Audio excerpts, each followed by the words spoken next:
Selamat siang atau mungkin selamat malam. Kita jumpa lagi dalam pembelajaran anatomi fisiologi mata. Pokok bahasan yang keempat tentang sistem optis bola mata. Silakan dipelajari, disimak, dan diskusikan dengan teman-temannya atau dengan saya melalui Zoom.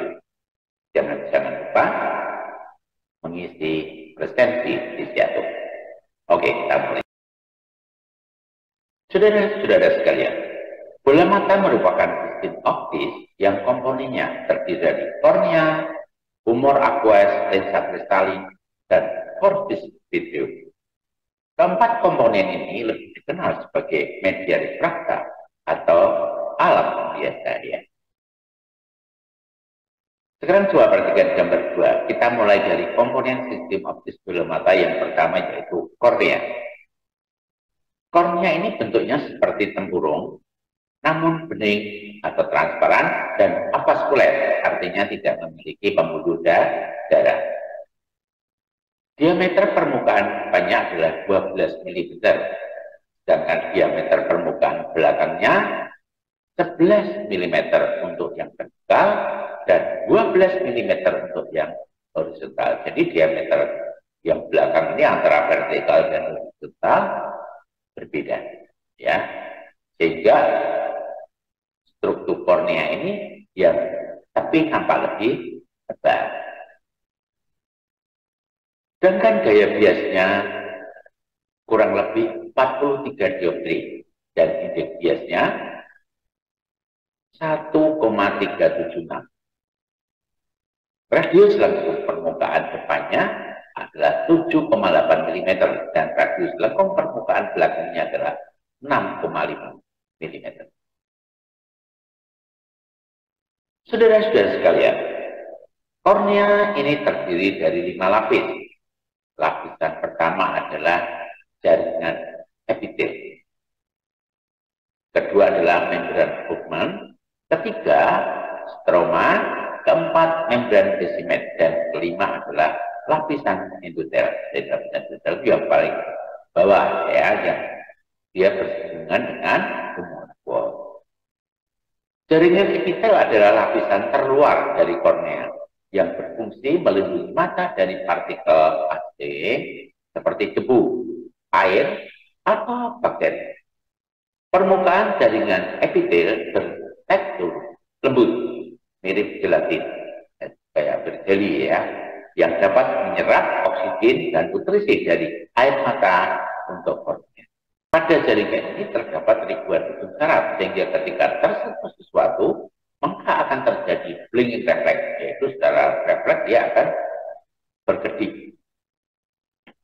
Epitel kornea mempunyai ketebalan 50 mikron atau sekitar 10% dari ketebalan kornea. 50 berarti adalah 50% mili. Setelah jaringan epitel, terdapat jaringan lain di bawahnya yang terbentuk dari kolagen dan disebut sebagai membran Bowman. Meskipun membran Bowman ini berfungsi untuk mempertahankan bentuk kornea, tetapi tidak memiliki kemampuan regenerasi atau tidak bisa memperbarui diri, sehingga cedera pada jaringan ini akan menimbulkan bekas luka atau jaringan parut yang permanen atau orang sebut sebagai sikatrik kornea. Kolagen adalah salah satu protein yang menyusun tubuh manusia. Keberadaannya adalah kurang lebih mencapai 30% dari seluruh protein yang terdapat dalam tubuh. Serat kolagen memiliki daya tahan yang kuat terhadap tekanan, dan kata kolagen sendiri berasal dari bahasa Yunani yang artinya bersifat lekat atau menghasilkan perekat. Kemudian di bawahnya adalah lapisan stroma. Stroma merupakan lapisan paling tebal dari kornea yang berada tepat di belakang lapisan. Lapisan ini tersusun dari air serta kolagen dan merupakan area yang transparan dan avaskuler. Stroma ini berfungsi untuk mempertahankan bentuk kornea agar tetap elastis, padat, dan kuat. Berikutnya adalah membran desimet. Membran desimet merupakan jaringan tipis dan terkuat pada kornea. Membran ini terbuat dari kolagen dan berfungsi sebagai tempat bersandarnya sel-sel endotel sekaligus melindungi sel-sel tersebut dari infeksi serta cedera. Membran desimet ini memiliki kemampuan memulihkan diri yang baik sehingga mudah sembuh setelah cedera. Jadi misalnya ada satu bekas luka, ya kita sendiri ya kalau tidak ada infeksi. Berikutnya adalah lapisan endotel. Lapisan endotel ini merupakan lapisan tunggal dan tipis yang terletak pada bagian terdalam kornea dan bersentuhan langsung dengan aqueous atau mucosnya. Lapisan ini berfungsi menjaga kornea tetap jernih dan mengatur kadar air pada mata dengan cara menyerap air dari stroma. Endotel kornea ini mempertahankan disturgensi kornea dengan memompa cairan melalui stroma. Sel endotel ini terdiri dari sekitar 500.000 sel dengan densitas sel sekitar 3.000 sel per milimeter. Saudara-saudara sekalian, sebelum kita membahas tentang komponen sistem optis bola mata, yang kedua yaitu humor aqueous, sebaiknya kita kenali beberapa terminologi berikut ini. Ya. COP adalah singkatan dari kamera oculi posterior. Artinya, bilik mata belakang adalah ruang yang berada di antara iris dan lensa ketalis. Sedangkan COA adalah singkatan dari kamera oculi anterior. Artinya bilik mata depan adalah ruang yang berada di antara kornea dan lensa ketalis, termasuk ruang yang berada di atas, termasuk ruang yang berada di antara iris dan kornea. Humor aqueous adalah suatu cairan jernih yang mengisi kamera oculi posterior dan kamera oculi anterior.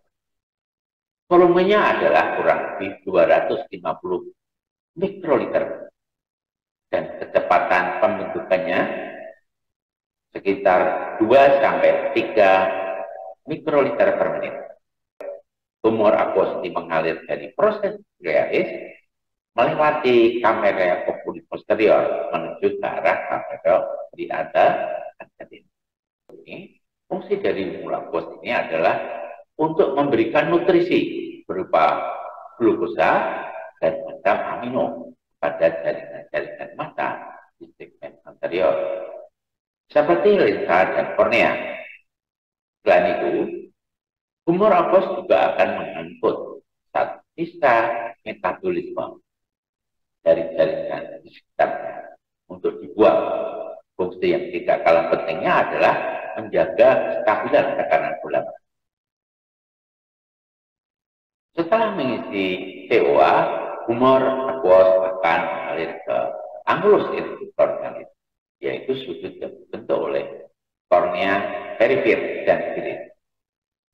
Kemudian ke jaringan trabekular, kemudian ke kanalis lem ini atau kanalis lem, dan akan berakhir masuk ke pembuluh darah vena epithelium. Keberadaan humor aqueous ini akan memberi tekanan bola mata atau tekanan intraokuler atau sering disingkat sebagai TIO.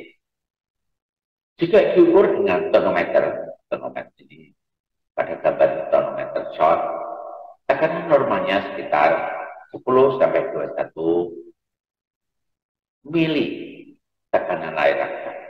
Jadi kalau Anda melihat ada satuan angka di belakangnya ada mm besar dan G, itu adalah satuan tekanan nanometrik dalam milimeter air aksa. Coba perhatikan pada gambar 11 ini, seseorang sedang mengukur tekanan intraokuler dengan tonometer. Tekanan intraokuler normal bervariasi antara 10 hingga 21 mm tekanan air rata. Tingkat normal dari tekanan intraokuler pada dasarnya ditentukan oleh dinamika keseimbangan antara pembentukan, yaitu input, dan aliran keluar, yaitu output. Bila input lebih besar daripada output, atau dengan kata lain, sekresinya lebih besar, volumenya besar, dan ekskresinya lebih kecil, dan keadaan itu dibiarkan berlanjut, maka akan berpotensi mengakibatkan blok. Terus sekalian, kita masuki lensa kristalin. Lensa kristalin merupakan struktur transparan, bikonveks, dan avaskuler, tidak memiliki pembuluh darah. Bagian depan berbatasan dengan humor aqueous dan iris. Dengan bagian belakangnya berbatasan dengan corpus vitreum. Meskipun lensa kristalin bening dan transparan, tetapi jika dilihat dari depan akan nampak hitam. Hal itu disebabkan karena fibron di dalam gelas. Sekarang perhatikan gambar berikut ini. Cellular fiber adalah sekumpulan jaringan berserat yang salah satu ujungnya menempel pada kapsul lensa kristalin dan ujung lainnya melekat pada corpus vitreum. Jadi, fungsi cellular fiber ini adalah untuk menahan lensa kristalin pada posisi yang jauh dari beberapa sumber.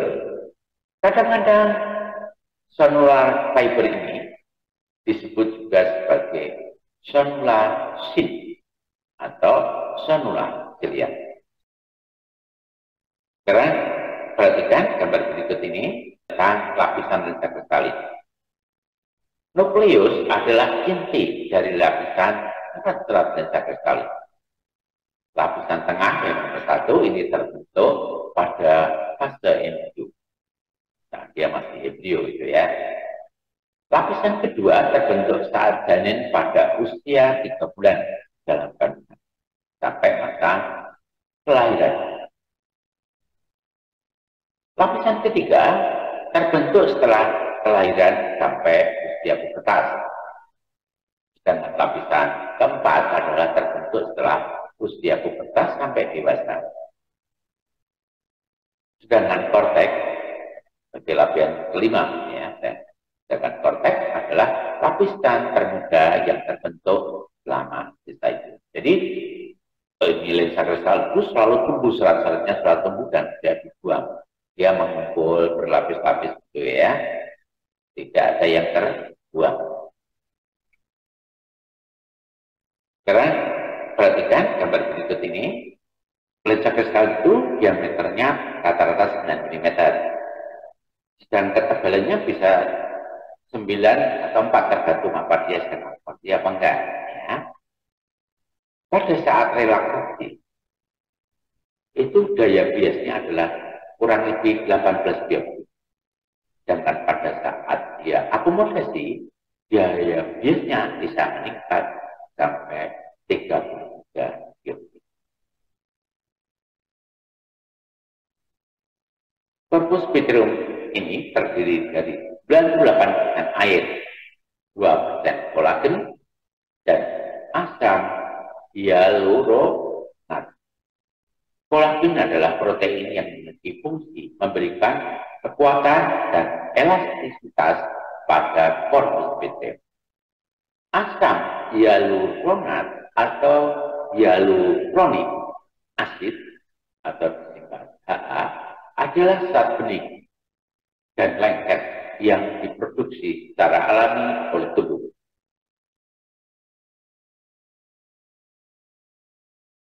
Saudara sekalian, saya perhatikan gambar bola sebagai dasar statistik bola mata dan kamera terbuka. Jadi ketika cahaya dari satu objek masuk, yang dipancarkan dari satu objek masuk ke dalam bola mata, maka dia akan dilayarkan di retina sebagai bayangnya berbalik. Itu pun juga pada kamera. Ketika cahaya dipancarkan objek masuk ke dalam sistem kamera ini, dia Jika bola mata mempunyai lubang pupil, ya, atau lubang iris, ya, yang bisa mengatur intensitas cahaya pada bola mata agar tidak terlalu kebanyakan kurang, maka pada kamera pun juga mempunyai diafragma yang bisa diatur besar kecilnya sesuai dengan intensitas cahaya. Nah, jadi pada prinsipnya sistem bola mata sama dengan sistem pada kamera. Saudara sekalian, demikian yang dapat saya sampaikan hari ini. Tidak ada pesta yang tidak penuh usai. Begitupun dan pembelajaran hari ini kita akhiri sampai di sini. Jadi jangan lupa tetap pada diri, ya, jaga kesehatan, tetap semangat, dan sampai jumpa lagi.